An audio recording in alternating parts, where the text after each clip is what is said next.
A lovely big warm welcome and a big hello to everybody today. Welcome to WorksheetCloud.com, who bring you these lessons on a daily basis. And I'm just very glad to spend some time with you because I do miss my precious class that I normally see every day, and it's been quite hard not being able to be with them and have some fun. So today, this lesson is your English lesson, and we are going to be looking at something a little bit different, not language as such or grammar or anything, but we're going to be looking at some pictures and answering questions about them. Just a quick reminder that if you need to ask any questions, then you can use the email address that you see on this WorksheetCloud.com slide. And you can email me to ask me any questions about this particular lesson at grade3@worksheetcloud.com. Very important today, I think. You will need a pen and paper for this lesson, just because you might want to jot something down. So I'm going to give you a little bit of time to grab a pen, but I'm sure you've got a pen and paper close by. Couple of seconds, grade 3s, you're going to have to hurry.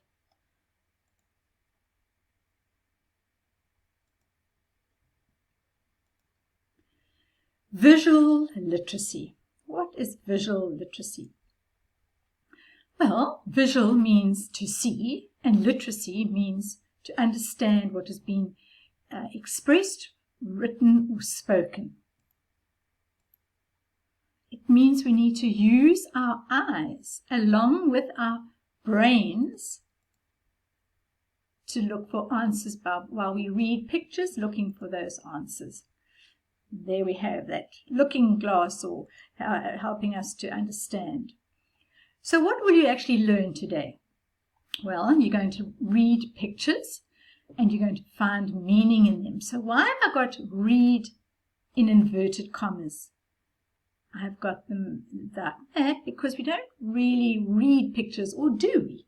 I suppose we do. It's just that we're used to saying that we read words or sentences or paragraphs or books, but we don't often say that we read pictures, and we actually do. You think about when you're watching a movie.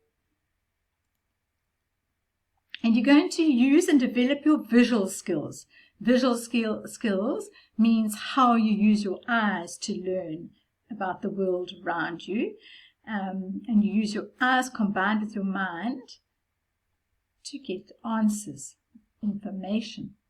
So the first slide I'm going to do is an instruction slide all about gardening, which is one of my favorite hobbies, other than loving children, animals, and people. I love gardening. It's one of my best things to do. And so I can actually sneak out a little bit now while we're in lockdown and look after my garden. So here's a picture of a step-by-step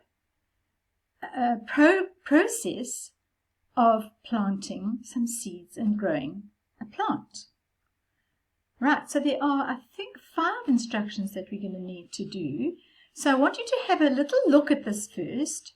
Look at each little picture, which has got the pot plant in it, and it's a step-by-step process of planting something so beautiful.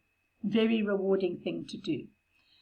So maybe if you're at home and you're a little bit bored, or you just feel like getting out and doing something different instead of watching lessons, then maybe you should go and do a little bit of gardening and ask mom and dad or someone in your house to help you. Okay. So there are 5 instructions in this picture that I'm going to need you to write about. The very first picture. What do you think the instruction would be, grade 3? Quite simple. Just one instruction. Find a pot in which to plant your seeds. Well, of course, you can't do anything until you've got your pot. So there's instruction number 1. And you see what kind of a sentence it is? It's instructing you to do something. That's what your teachers and your parents often do, don't they? They instruct you to do stuff. And the next picture, well, we can't grow plants without some soil. So you fill the pot with soil. And it's got to be a pretty good soil. Not sandy soil, it needs to be soil that has got good nutrients in it so that the plant will grow really nice and strong. And the next picture, well, obviously, you place your seeds in the soil, and you can't just throw them in. In fact, that picture doesn't tell you very well what to do. So you place your seeds in the soil and you cover them lightly, so they're just about 1 centimeter underneath the soil. Then you, of course, you water your seeds. You can't grow anything if there's no water. And thank goodness our drought isn't as bad as it used to be here in Cape Town. We can water every now and again, but we have to still be very careful when we save water here, as we do in the whole of Africa actually, and our countries particularly. And the next one, I think this last instruction actually links in with the last two pictures. What would you write for the last instruction? It's not that obvious, and it'll probably be different from what I'm going to say. And in fact, your words that you've put for these in your head, or while you've been answering them, aren't going to be exactly the same as mine. They'll probably be quite a little bit different, but that's okay as long as you're getting the idea across. So what I said for the last instruction, the fifth instruction, is keep your seeds in a bright spot with some sun and watch them grow. So there we have it. Wow. My goodness me. Has anybody ever seen such a big sandwich? Wow, wow, wow. That looks like a sandwich that somebody who's a rugby player would need to eat, like a Siya Kolisi, maybe.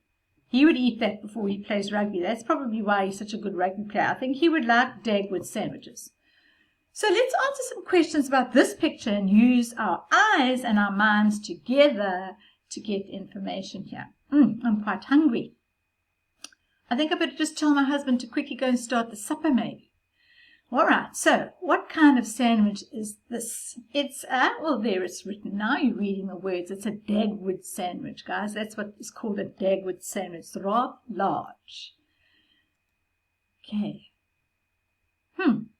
How many slices of bread do you need to make the sandwich? Okay, you're going to count. You guys are going to count.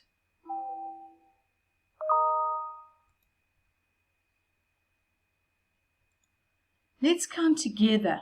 So there's 1 slice, 2, 3, 4, 5, 6, 7, 8, 9. 9 slices. Good gracious me. Okay, and of course you've got all those chips sitting there too. Yum. The next question now. List as many ingredients that are used in making this huge sandwich.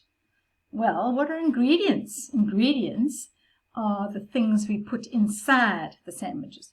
Okay, everything you see in there.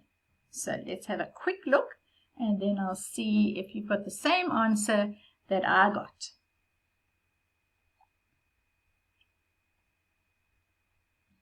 That must have taken a long time to make that sandwich. I'm glad I don't have to make that sandwich every day for my children. No. Right, so it's bread, tomatoes, cheese, lettuce, red cabbage. It might also be red lettuce, onions, and pickle. I hope I haven't left any out. And if I have, well, I wish you could tell me, but you can't. And the next question, how is the sandwich held in place? Now you might see an olive sitting on top of that sandwich, but it's not sitting by itself. It's been helped by something. So whoever made this beautiful sandwich has put an olive on top of it, just to make it look really attractive and inviting to eat. And then something else as well. What is it? A wooden stick or a skewer? And that's quite a long one, so it's not just a toothpick. It's something that you push right through all the slices of bread. And often we make sausages, like we put bits of meat and onions and stuff on sausages when we have a braai. So there we go, a wooden stick or skewer. What ingredients do you not enjoy? I suspect some of you might not like the raw onion, and you might not like the pickle, and you might not like the red cabbage. But you know what? I love everything there. This answer is totally going to be different for everybody who answers this. I even like the chips. I like them all. What can you see that the chef has used to add more flavor to the sandwich? So that means other than all the ingredients we listed just now. Have a quick look, see if you can get a close-up look of certain things that the chef or cook has put onto that sandwich to give it more flavor. Can you see it? There are 3 things I suspect. Right, it's salt and pepper. You can see the salt and pepper there. And I can see some mayonnaise or some kind of a sauce. I just thought it looks like mayonnaise because it's white in color. So, what do you think would be the best way to eat the sandwich? Now, this answer is also going to be different from everybody else's, I would think. Well, I kind of thought, well, I can't even pick it up. I would drop it. I can't really, I don't know, use a knife and fork, could I? Well, I think if it was me and I was faced with this huge challenge of eating this huge Dagwood sandwich, I think I would cut it into smaller triangles, 4 triangles, and then I would lie those cut pieces on the crust side so that you have the triangles pointing upwards, and then I could just gobble all those pieces up. But I don't think I would finish this one, do you? So that was our questions to do with our Dagwood sandwich. Here now is another step-by-step instruction page. How to make a dream catcher. Right, everybody? So dreamcatcher is exactly what you see hanging there. People use them often in their rooms or above their beds, and they are a lot of fun to make. You can use lace and absolutely anything, shells and stones and all sorts of things to put into a dream catcher. You might want to go and look up about how to make a dream catcher after this video. So there we have our 3 steps. What is the first instruction, grade 3, that has been given? What is the first instruction? Well, it'll be next to the number 1. So the first instruction is that you need to loop the willow. My goodness, what does that mean, loop the willow? Well, the word loop sounds like a circle, don't you think?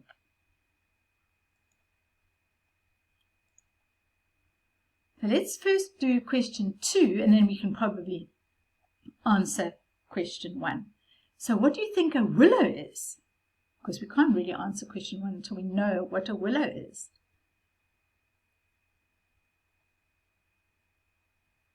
This is the willow right here. A willow is a piece of wood that you can bend easily, or vine from a grapevine or some kind of a vine, not only a grapevine, and it gets bent into a circle. So that is what a willow is. So when you loop the willow, you are looping it with some kind of string or wool or cotton or fabric. So what 2 items are used to actually loop the willow then? Can you see? What do you think those 2 items are being used to loop the willow? Yes, you're absolutely right. It's a needle and a thread. There's your thread and there's your needle. You just can't see it behind the title there. So you're going to loop something around that to actually cover the willow, which is the wood or the vine. Next question. So what is step 2? What is the next instruction that is given? Step 2. It says there that we need to create a web. What does that immediately remind you of, grade 3s? What does that remind you of? And then I think it's the next question. Yes. Why do you think the design in picture 2 is called a web? I know you know. You know, you know, you know. Yes, you do. It looks just like a spider's web. Well done. You are so clever. Now, what are the last items that are added to the dreamcatcher? There they are. It says there, instruction says feathers and beads can be attached next. Seem to be having lots of really unhealthy foods in my slides today. Right, this advert is about healthy eating. Is that true or is that false? Of course it's false. There's nothing healthy about that. Which hamburger then looks healthier? Give a reason for your answer. Well, I would say that it's the hamburger, if I have a close look, it's the hamburger on the left. Why is that? Well, I must answer the whole question. So the first part of the question is which hamburger looks healthier? And it's the one on the left, and it says give a reason for your answer. So if you don't give a reason, you have only answered half the question. So the one on the left, as it has salad in it, whereas look at the one on the right, that looks like a McDonald's one. Not my favorite. Number 3, what do you think is going through this boy's mind? And our answers are all going to be different. The first thing that came to my mind was, I love this food, I can't get enough. What did you think?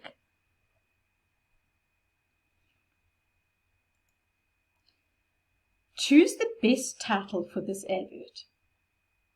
Is it Junk Food Mania or Eat This and Always Stay Healthy? What do you think it is? Can you see a spelling error in there? What did I leave off the word after this? It should be and, A-N-D. Eat this and always stay healthy. Well, I know what the best title for that is. Junk Food Mania. Excuse me. Well, grade 3s, that's the end of that lesson. I hope you enjoyed it because it was a little bit different. And just to remember that there is a worksheet that you can do, and it's all based on a picture, which is a lot of fun. And then you can draw a picture at the end as well. And of course, there is the memo page that you can use to mark your own work. And when you're answering the questions on the worksheet, please make sure that you use full sentences, capital letters, and full stops. It was lovely to be with you today, and I look forward to seeing you again very soon. Have a lovely day and goodbye.